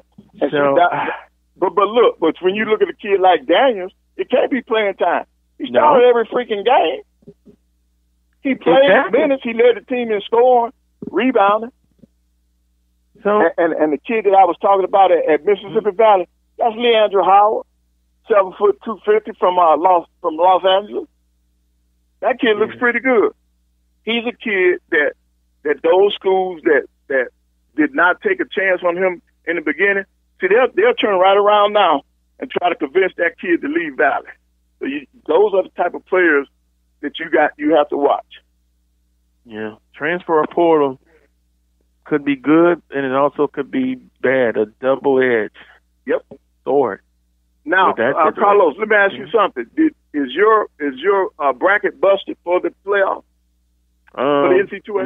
No, because the franchise was smart. He didn't play this year. but coach, it would have been busted, right off the bat. And you look at some of these 15. I tell you what. Let me back up. 8 and 9 seeds.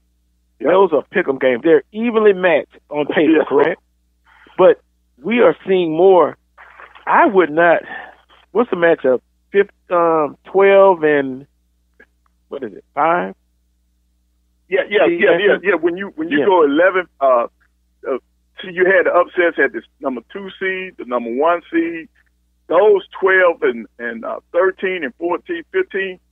Those people are beating the people at the top. Yeah, they're getting better in the tournament play. Those 12, 13, and 14 seeds and 15. And coach, you see it every year, not just this year. Yep. Boy, I tell you, and the darling of the NCAA tournament for some, Loyola Chicago. My goodness. Talk about the way they play. It's old school to me. Yep, old school basketball. They get up and down the floor. They get it done. They create offense through their defense because they're pressuring you. A lot like in our league what Prairie View did. They get out to people full court and in the half court game, disrupt their offense, the other team's offense, and with the pressure from defense, they get those easy baskets. And then on the offensive end, they share the basketball. You can't just zone in on one person because they got several people that are putting that thing in the basket. I think that's one of the reasons why they're still playing. Coach, you remember the old Princeton offense where they back cut and they utilize the shot clock. And I often hear analysts talk about ball movement and spacing. Right. How important is that? Because, sometimes, and here's my example. I'm going to bring up, you've seen LSU play? Oh, yes. To me, their offense is more like what you see in the NBA, but when they get in the half court, they're not efficient in running a half court offense, in my humble opinion. But talk about spacing and ball movement. LSU's problem, and I think Coach will tell you this, it was spacing. They didn't have the proper spacing, so they were easy. It was easier for the opponent to defend them because they did not. LSU did not spread them out far enough to create those driving gaps, which would in turn cause the defensive player to come over to help, and now you can pass the basketball. Well, see, LSU wasn't doing that. They were on top of each other. Yeah. Coach, let me add this in. A listener says, Evan, we appreciate it.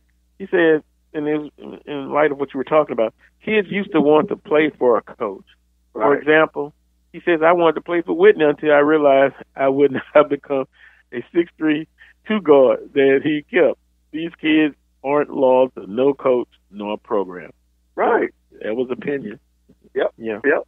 And Edwards has hit the nail on the head. And see, by you, back in the day, the kids didn't have all these outs. They knew that once you went to a place, there was no such thing as a transfer portal. And then, the only thing we as coaches had back in the day, if you didn't release them from their national letter of intent, if they signed one, you could hold that kid hostage. But now they get out of the national letter of intent every day. So it's no big thing. So, I think that hurts because in the back of that kid's mind, if things are not going right for him at where his current school, he's got the portal to fall back on. Oh, I'll just transfer out. That's what I'll do. Yeah. So when you give them more options, these kids are taking it. And see, it's not just in the SWAC. Now, you look at North Carolina and Duke. You look at those great programs. I think North Carolina has 2 players in the portal. Duke has 2. So it's not just on the small college level. It's just that we get rated more by the big schools. They come after the mid majors, the SWAC and the MEAC. They come after our players more. And coach, because they think the players think the grass is greener on the other side. You got a prime example here at A&M. That all world freshman guard that they had last year, Cameron Alford. He went into the portal looking for greener pastures. Well, guess what? He ended up at a smaller school than A&M because somebody didn't do their homework. He should have stayed at A&M. He started as a freshman. He was one of the top freshmen in the league, and that wasn't good enough for him. He didn't think A&M was big enough for him, so he left. But he didn't better himself. Right, I understand that point. And you look at so many players in the transfer portal, but they're limited spots.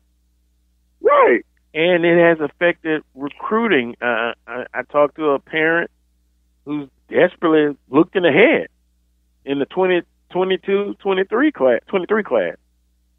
And they are concerned because their coaches are leaving scholarships open to get some of those transfers, particularly, let's just be honest about it. Right. They're coming from a bigger school, and they're in the transfer portal. They look at that as an opportunity to get an instant game changer, but that's not always the case. You're absolutely correct. That's why I think the kids have to do more homework. I think the parents have to get involved. You gotta look at these rosters of the different schools before you make a decision like that. I mean, that goes back to when you were first recruited in high school. If you don't look at the team's roster that's recruiting you, then you're in for a sad case because there could be a backlog at the position that you play. Mm-hmm. So you gotta do your homework. Amen. And you, of course, you, a coach, in the recruiting wars. Here's something that has always been interesting to me. I've talked to parents, I've talked to coaches, and when they go in there recruiting, here's a scenario I'm gonna set up for you. Just get your opinion on it. You've identified somebody you would like to have in your program, and you go through the recruiting process.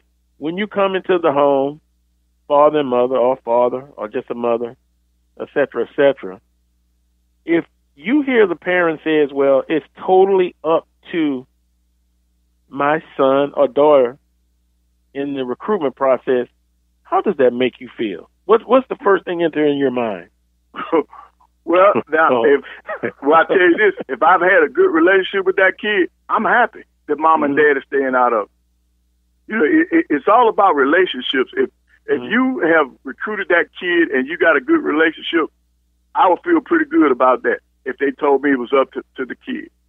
Okay. How about if you are in the same situation, but the parents ultimately it's the student athlete's decision, but the parents saying we're going to have plenty, you can just tell they're going to have plenty of input. Do you change your recruiting ploy? Yes, because now I'm gonna sell my university in that degree. Okay. I'm gonna sell the university, my school, the degree that kid wants to get, and I'm gonna lay out the path for him getting that degree. So if they're involved and they're concerned about his education, because the first thing that we would have we'll get out of the way is that the most important thing for your child is for them to come to a place where they're gonna feel comfortable, and number two, they're gonna get their degree. Everything else comes later. The playing of the basketball. I said, Mama, he gonna have to earn that. He gonna have to earn that. And then I'll say, because I know you don't want me to start. You don't want me to be the one to start giving your son handouts, because that's not gonna help your son in life. Right. Because he's got to work and earn everything that he gets. So I'm gonna let him earn that spot. But Mama, I'm gonna tell you this. If you look at my roster, your son can earn a spot playing time on my roster. So you have to be up front with him. I said, the position your son plays, Mama, look right here. This guy only averages 6 points a game for me. Your son can do that waking up out the bed. So it depends on the situation, Carlos, how you the spiel that you go give those parents and that player. But the biggest thing out of whatever spiel you give them, it better be the truth. You don't lie to them. You should never lie or mislead the player or the parent. I think that's the biggest mistake that young coaches make. Oh, great perspective, great dialogue. Coach, Derek says, why can't coaches outperform a smaller school and move up in its congrats, but when players like PV gets looked from P5, we criticize? Well, wait a minute. What do you mean criticize? Who's criticizing? I'm not. Well, no, I don't know if he's. Well, let me just read again. Why can't coaches? Wait a minute. Who's criticizing? Derek, kind of explain a little bit more. Who exactly are you talking about?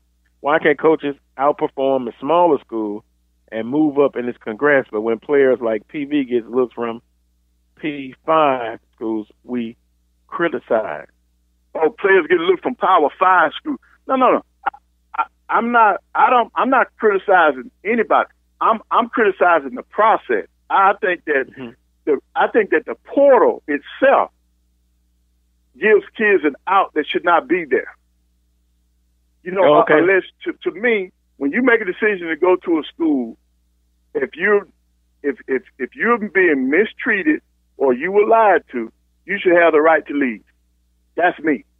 Okay. He adds on, Coach. We say kids aren't law or soft, and he's talking about Daniel at Prairie View and them. No. Okay. I'm not. No. Remember, I prefaced mine by saying I hope Daniel is just testing the water, that he won't transfer. When I was talking about kids being soft, that was a general statement of the recruiting process that I experienced before leaving coaching. That the kids were not as focused as they used to be, because they have so many things other than the sport that they're competing in to get their attention. Back in the day, we didn't have all the video games, where a kid on the weekend, they would love for the weekend to show up, because now we can get out and we can get on the playground, or we can get in the gym and we can hoop. They're not doing that now because they have an option. Well, we're going to stay at home and play Fortnite or whatever game it is instead of getting to the gym. And Derek, I'm going to be clear. I wish McDaniels would reconsider and stay at Prairie View A&M. I guess I'm being selfish on my part, but hey, I would love to see him stay at Prairie View A&M because of what he's meant to the program. And if they decide to leave and put themselves in the transfer portal, I'll just say congratulations to them. But I don't know. He was just doing so well at Prairie View A&M. This is always an interesting topic, and you get back and forth discussions. Jack says parents don't always have the right perspective in recruiting. Yep. They are human too, because he also goes on to say, Coach, that LSU would not have gotten Chris Jackson, formerly Chris Jackson, if it was up to his mother. She wanted him to go to Mississippi State, but because she had a close relationship with the assistant coach. Right, and I remember that. Yep. Yeah. Yep. See, I tell you, it's all about relationships in recruiting.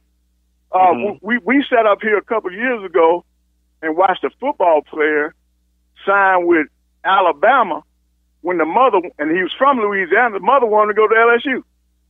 Oh, and she went off at the press conference. Did she? Yep. And you know that new thing now where they have all these hats on the table, and the kid picked up that Alabama hat and put it on, and his mother did not like that because she had a better relationship with one of the coaches from LSU. That was in football. Yeah. And not too many years ago. Yep. Yeah. But Coach, and I'm not a parent, but if we had a son or daughter to be blessed to have athletic ability, I know they have the brain. I guess I'm kind of old school in this situation. We're not gonna have a table set up. We're not. We could have a press conference at the school. Some used to have, a press conference at a church. You're not having all these hats up there. He's going to have that hat on because most people kind of know where they're going. You can have just a simple press conference, but I understand this is a new time, a new day, and some guys will get up there and they'll pick up his hat. Yep. Put it on the head. Nah, not that one. Look, are you just going to go through all the hats? Just go ahead and get it. But that's just me. That's just me, Coach. And times have changed, and that's why we see stuff like that. Yeah. It's interesting. Today, Coach Maynard talked about student athletes being soft. He would love to have the 30 days of spring practice again. You've mentioned it that kids are just different today, student athletes. Yes, they are.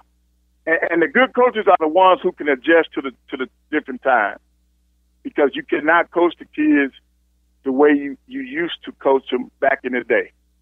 The early 80s, you cannot use that style in 2021. So in other words, you just said you have to adjust, and I've called out some coaches for being stubborn. And you know what? We're just about out of time on this segment. We were supposed to talk about you have a philosophy. Do you adjust your philosophy, or if you keep your philosophy, your identity, do you recruit the players to fit that, or do you do it the opposite? Absolutely. And since you're out of time, I'm gonna leave it at that. Right. Okay. Make a note of that. Players, and we'll do it next time. But to answer your question real quickly, yes, recruit people for your philosophy. And look, it's been great. I know you need another segment here. Everybody stay safe, be blessed, and we'll talk again. Yes, sir. If the creator says the same. All right, thank you. All righty. Thanks. That was Coach Van Pettaway, because it's 11:44.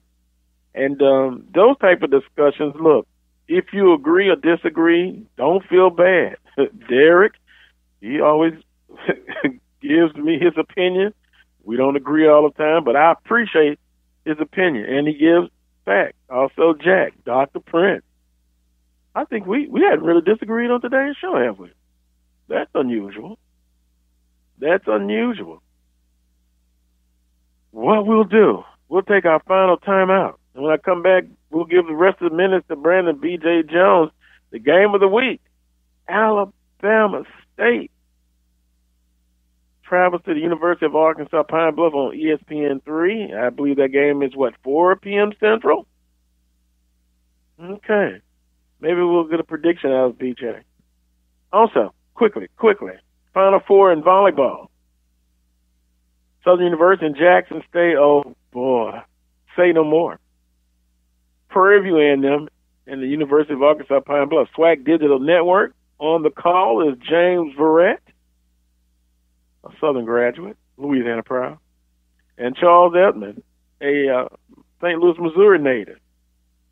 Charles is the color analyst for volleyball. All right now. All right there, Charles Edmond. We'll come back after this quick timeout. You're listening to the Carlos Brown Show. Drivers and bicyclists both have the right to be on the road and travel safely. And when we're on the road together, safety is a shared responsibility. State law requires drivers to maintain at least 3 feet of clearance when passing bicyclists. And bicyclists should always ride with the direction of traffic and follow all traffic signals. It's safer. It's courteous. It's the law. A message from the Regional Planning Commission Pedestrian and Bicycle Program. Ladies and gentlemen, in the next 7 years of bigger and bigger enrollments, America's grade schools will need nearly 250,000 extra teachers besides those to fill normal vacancies. This great need, plus the growing public interest in education and improvements in schools, make elementary school teaching a more rewarding career than ever, a career that high school and college students should certainly consider. Education holds America's future, perhaps your future. The birth of legends are storied in this conference. We must never forget our rich history. We now turn our gaze to the future. The new legends will emerge. New heroes to arise. The Southwestern Athletic Conference. Be our history. Brazos Valley Schools Credit Union has 13 different locations to better serve you. Locations in Rosenberg, Missouri City, Katy, College Station, Bryan, Brenham, and Waller, Texas. For more information, you can contact them on their toll-free number, 855-391-2149. Or you can send an email to information@bvscu.org. Serving the community through faith and athletics. The Open Mic Broadcast Network.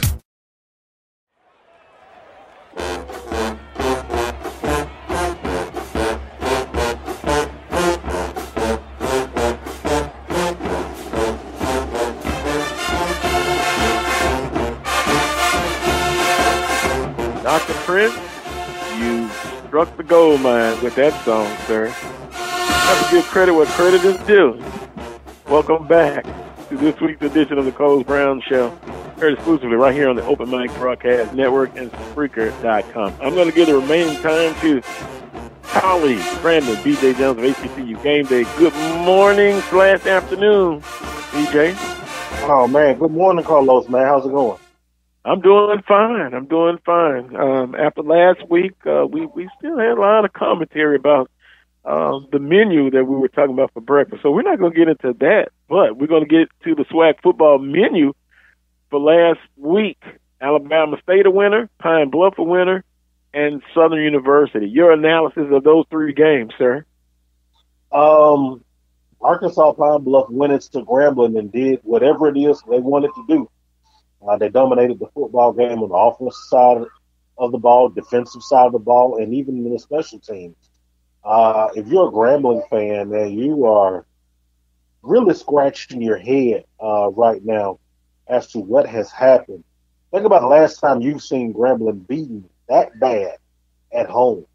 Mm-hmm. And then that middle game down in Montgomery. Now, we saw that front seven of Alabama State really show their dominance. You saw the youth of that offensive line really settle in and show their dominance. Alabama State was dominant on both fronts, offensive front and defensive front.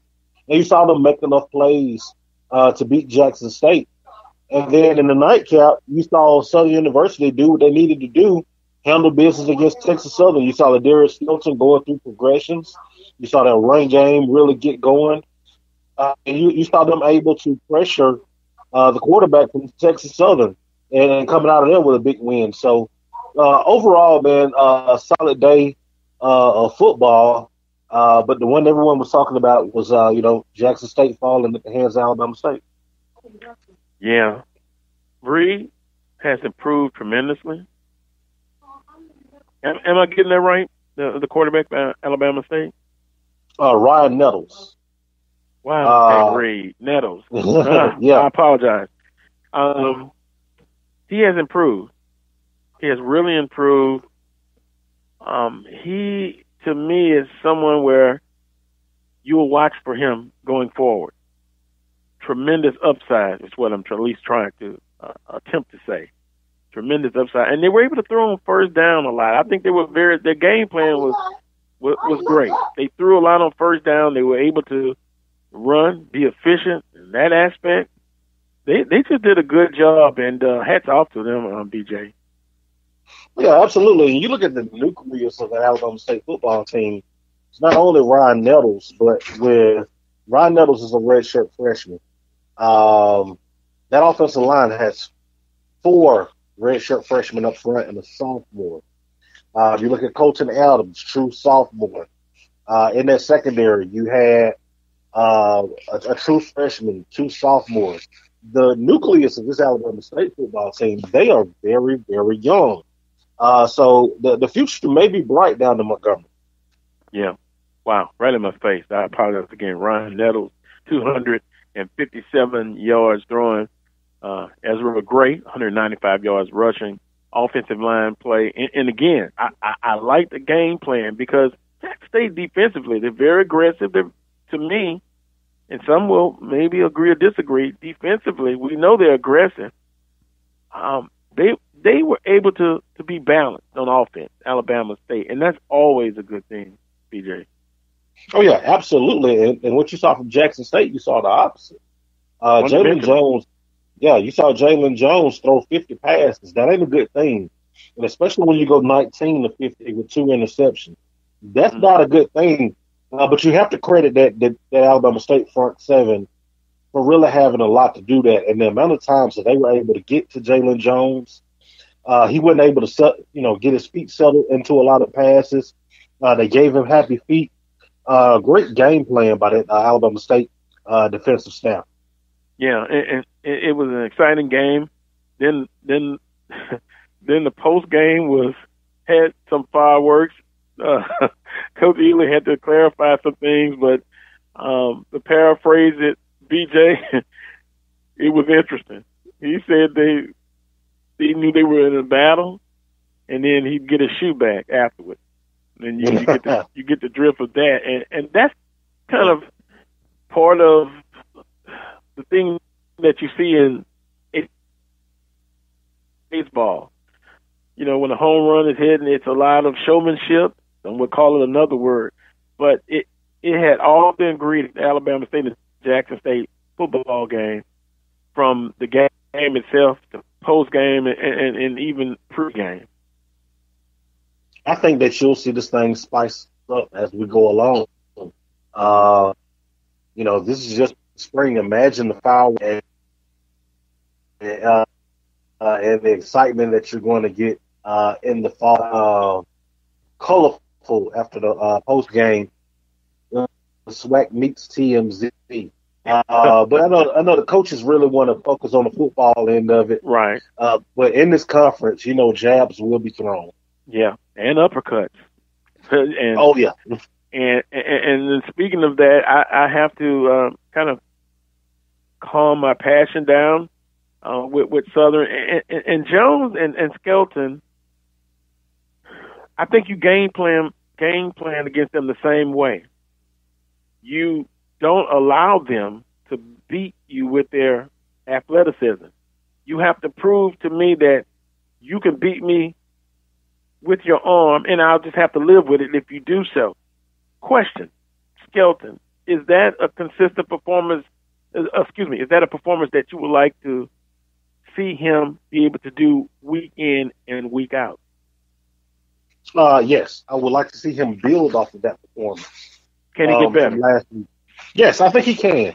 You saw him last week going through progressions, which was something that he, to be honest with you, he really hadn't done a lot in his career at Southern University. But going through progressions, not just if the first receiver's not there, taking off and running. We know what he can do with his feet, but being able to utilize his feet so he can use his arm. One of the things that he does that when he does it, he's very effective in it. And that's him using his feet and then throwing someone open. He does not do it often, but the times that he has done it, Bayou Classic to Cameron Mackey, some other times, they're big plays. So get him back comfortable into doing that. Yeah. Going forward, next week, a huge matchup. Spring 2021, Southern and Jackson State. Of course, next week we'll get your predictions on that. Game of the week today, Alabama State and University of Arkansas Pine Bluff. Your analysis on this ball game and a prediction if you care to do so. I think it's going to be the three-headed monster against the three-headed monster. I think you have the three-headed monster at Arkansas Pine Bluff with Skylar Perry, Ballard, and then the other receiver. We know what they're able to do. And then with Alabama State, you got Ryan Nettles, Ezra Gray, and then the receivers Hickson and Jefferson. So I think, who gets the edge there? Offensively, I would give it to Arkansas Pine Bluff. But if there was a wild card, it's the Alabama State defense, that front seven, that defensive line and those linebackers. But I think Arkansas Pine Bluff may be a little bit too much for Alabama State, having to take the trip up to Arkansas and beating the Arkansas Pine Bluff team that they're in the middle of a special year. But I would not count Alabama State out. Usually if you follow the Hornets, this is the game that Alabama State loses historically. Mm-hmm. Big win at home and then a letdown the next week. We'll see if history repeats itself or does this Alabama State team, are they writing a new history and starting a new culture for that program? So, Alabama State's offense versus the front seven of Alabama State. That will really tell us perhaps who wins this football game, correct? Yes. Oh, that's one factor. So, go ahead.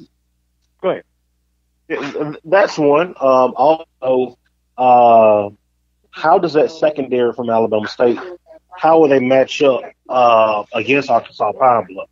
We've seen Pine Bluff have their way with every secondary they face so far.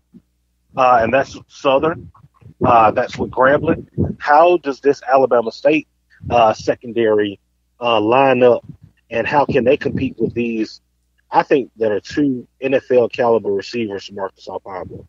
Well, I'll say this again, DJ. It will help out the DBs tremendously if they can get that push up front, that defensive line. They can get pressure. No one has really done it effectively so far. So that'll be one of the matchups that you look at. Quickly, we got about a minute and a half. Alcorn State, they released their 2021 fall football schedule. They're going to be the Road Warriors, of course. And I've been getting questions about, will Grambling have to go will they have to give up a home game because of not playing until the Bayou Classic in the spring season? We'll come to that again another time. But your thoughts on Alcorn State's fall schedule? Looking at that schedule, man, we're talking about 8 games on the road, only 3 home games, man. That is rough. And then the way that schedule sets up, look, if Alcorn is going to win another division title, this time they're going to really have to earn it. But I'm looking forward to see the Blaze in the fall. They've risen to every challenge so far. We'll see if they rise to another one. Yeah, I actually got them. I could see them winning 2 out of the first 3. North Carolina Central, Northwestern State.